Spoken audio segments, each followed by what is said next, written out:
जय श्री राम दोस्तों, कैसे हैं आप लोग। उम्मीद करती हूँ कि आप लोग बहुत ही अच्छे होंगे। प्रभु अपनी कृपा आप सभी भक्तों पर सदैव बना के रखे। इसी उम्मीद के साथ दोस्तों आज मैं आप लोगों से पीपल की पूजा से संबंधित कुछ जरूरी बातें शेयर करने जा रही हूँ। अगर आप भी पीपल की पूजा करते हैं तो ये बात जानना आपके लिए बहुत जरूरी है, जिसके बिना आप सालों साल से पीपल की पूजा कर रहे हैं वो आपकी व्यर्थ हो जाएगी। देखिए दोस्तों, कलयुग में पीपल को कल्प वृक्ष माना जाता है। जैसी आपकी इच्छा होगी वैसा मन रख के अगर आप पीपल की पूजा करते हैं, विधिवत और समय का ध्यान रख के पूजा करते हैं, तो वैसा ही आपकी इच्छा की पूर्ति होगी।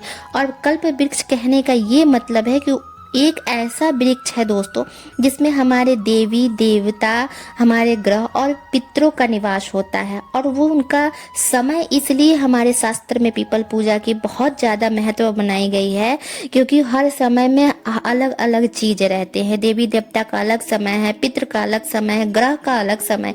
इसीलिए जैसी भी आपकी पीड़ा है उस पीड़ा को दूर करने के लिए उस समय में आपको पूजा करना को ज्यादा फलदायी होता है। तो कुछ चीजें अगर आप पीपल पूजा करते हैं तो आपके लिए जानना बहुत जरूरी है, नहीं तो सारी मेहनत ही आपकी बेकार चली जाती है दोस्तों। कुछ चीजें आज मैं आप लोगों के साथ शेयर करूंगी। सो दोस्तों, वीडियो में आगे बढ़ने से पहले मैं हूं सोनाली, एक बार फिर अपने चैनल पे आप लोग का स्वागत करती हूं। दोस्तों, वीडियो अच्छी लगती है तो प्लीज अपने इस चैनल को सब्सक्राइब करिए, बेल आइकन को दबाइए और वीडियो को ज्यादा से ज्यादा शेयर एंड लाइक करिए। दोस्तों, गीता जी में भगवान श्री कृष्ण ने स्वयं ही कहा है कि मैं वृक्षों में पीपल हूँ। इस प्रकार श्री हरि जो है नारायण, वो माँ लक्ष्मी के साथ पीपल में निवास करते हैं, शिव जी निवास करते हैं, ब्रह्मा निवास करते हैं, हमारे ग्रह निवास करते हैं और हमारी पितर भी निवास करते हैं। इसीलिए पीपल की पूजा की महत्व जो है वो बहुत ज्यादा हो जाती है। दोस्तों, सबसे बड़ी चीज ये है कि कभी भी आप एक चीज देखेंगे कि आजकल लोग गमले में पीपल का वृक्ष लगाते हैं और पूजा करते हैं, लेकिन हमारे वनस्पति शास्त्र का ऐसा कहना है कि हम अगर वनस्पति, किसी भी वनस्पति की आप पूजा करते हैं, अगर आप पीपल की ही मान ले तो पीपल की पूजा अगर आप कर रहे हैं, उसको छोटे से गमले में आप लगाते हैं और आपकी पूजा विधिवत भी करते हैं, तो आपको वो पूर्ण फल नहीं प्राप्त होगा। क्योंकि वनस्पति जितनी बड़ी होगी, जितनी उसकी शाखाएं होंगी, जितनी वो फैली होंगी, उतना ही ज़्यादा वो आपको फलदायी माना जाता है। तो इस प्रकार आप जब मेहनत करते ही हैं, आप अपना समय देते ही हैं, तो आप ऐसा पीपल का पेड़ आप चुनिए जहाँ पे वो पीपल का पेड़ जो है वो बड़ा हो चुका है और उसकी शाखाएं, तनाएं जो है वो बढ़ चुकी है। इसकी पूजा कीजिए जो आपके मनवांछित फल को वो प्रदान कर सके। दूसरा सबसे बड़ी चीज है कि पीपल में जल देने का सही समय। देखिए, कुछ लोग कहते हैं कि ब्रह्म मुहूर्त में हमें पीपल का में जल देना चाहिए, लेकिन हमारा शास्त्र जो है वो कहता है कि पीपल में लक्ष्मी के साथ साथ अलक्ष्मी भी वास करती हैं। अब श्री हरि के साथ लक्ष्मी तो वास करती हैं, ये तो आप जानते हैं, लेकिन अलक्ष्मी किस वक्त वास करती हैं? अगर उस वक्त आप पूजा करते हैं तो आपके साथ अलक्ष्मी ही घर में आएगी ना। तो इसके लिए कभी भी आपको पीपल में सूर्य के उदय होने से पहले जल नहीं देना चाहिए। सूर्य उदय हो रहे हैं उनके साथ ही आप पीपल के वृक्ष में जल देना शुरू करें और उसके बाद आप जल देते रहे।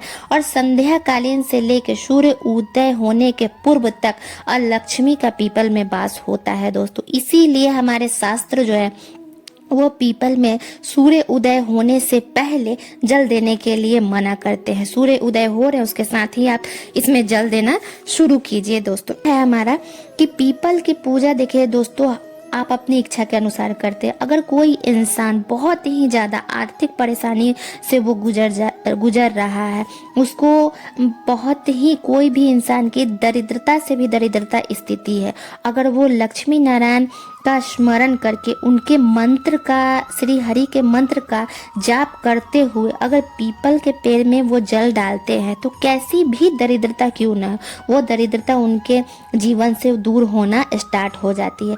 अगर आपको श्री हरि का कोई मंत्र नहीं यथावत पता, तो कम से कम ओम नमो भगवते वासुदेवाय नमः, इन मंत्रों के जाप करते हुए आपको पीपल के पेड़ में जल डालनी चाहिए, जिससे आपकी आर्थिक जो भी परेशानी है दोस्तों वो दूर हो जाती है।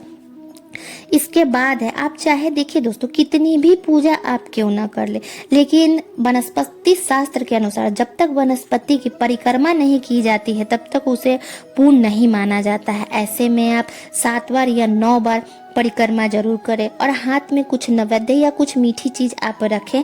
जब भी आप पूजा करें, एक जब आपका परिक्रमा पूर्ण हो, आप उस पीपल के जड़ में वो चीज आप चढ़ा दे और इस प्रकार से आप पीपल की परिक्रमा करें। और खासकर जिन लोगों की शनि की पीड़ा है वो लोग परिक्रमा करते समय ओम शन शनिच्चाय नमः मंत्र का जाप जरूर करें। इससे उनके शनि की जो पीड़ा है वो दोस्तों दूर होती है। और कुछ लोग जो हैं दोस्तों वो पीपल की पूजा डेली करते हैं, लेकिन हमारे शास्त्रों में ऐसा कहना है कि आप डेली अगर नहीं भी करते हैं, कम से कम आप शनिवार के दिन ही पीपल की पूजा करते हैं तो वो बहुत ही फलदायी होता है। और भूल कर भी पीपल के पेड़ में रविवार की जल नहीं देना चाहिए, उस दिन पूजा निषेध माना गया है दोस्तों। और पीपल की पूजा जिन लोग भी करते हैं उनको कम से कम दीप दान जरूर करना चाहिए। अगर वो दीप दान नहीं करते हैं तो इससे उनकी पूजा जो है वो पूर्ण फलदायी नहीं मानी जाती, अधूरी ही मानी जाती। सुबह में आप जल डालते हैं, उस समय अगर आपकी इच्छा है तो आप एक घी का दीपक जला दे। अगर आप आर्थिक समस्याओं से जूझ रहे हैं तो घी का दीपक जला दे। अगर आप सुबह नहीं भी जलाते हैं तो कोई बात नहीं, लेकिन शाम में कम से कम आपको दीप दान जरूर करना चाहिए। और खासकर जिन लोगों की ग्रह पीड़ा है, शनि पीड़ा है, उन्हें सरसों का तेल का दीपक जरूर जलानी चाहिए। और उस दीपक में थोड़े से काले तिल डालकर दीपक वो जलाते हैं तो उनसे उनकी शनि की जो भी पीड़ा है, जो भी उनको दुख हो रहा है शनि की वजह से, वो दोस्तों दूर होते हैं। तो पीपल में दीप दान करने का हमारे शास्त्र में एक बड़ा ही महत्व बताया गया है। तो अगर कोई भी पूजा आपके लिए तभी फलदायी बन सकता है जब आप उस चीज को लेकर निरंतरता अपने जीवन में लाते हैं। आप कुछ शनिवार करें, कुछ शनिवार छोड़ दिए, फिर करें, फिर बीच में छोड़ दिए, तो इससे आपकी जो पीछे की गई मेहनत है दोस्तों वो भी बेकार चली जाती। इसलिए अगर आप शुरू करते हैं तो उसे पूर्ण करें। आपको ज़्यादा नहीं आप कर सकते तो 21 कर ले, 11 कर ले, 51 कर ले। इस प्रकार आप मन में रख के 21 शनिवार, 51 शनिवार, 11 शनिवार, इस प्रकार से आप कर सकते हैं दोस्तों। लेकिन पूर्ण जरूर कर ले, तभी आपको वो फल जो मिलेंगे ना वो आपको पता चलेंगे कि हाँ हम मेहनत किए हैं तो हमें वो फल मिल रहा है। तो इस प्रकार से आपको पूर्ण करना बहुत जरूरी रहता है।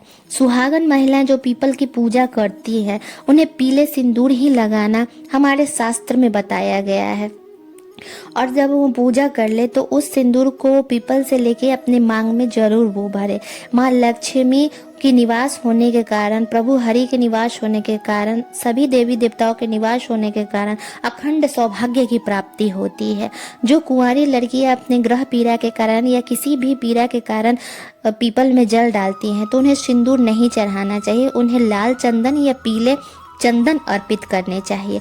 पुरुष जो पीपल में जल चढ़ाते हैं उन्हें सब कुछ करें लेकिन वो सिंदूर न चढ़ाएं। इन सारी चीज़ों का आप ध्यान रखते हुए अगर आप पीपल की पूजा करते हैं दोस्तों तो वो पूर्ण फलदायी आपके लिए साबित होती है दोस्तों।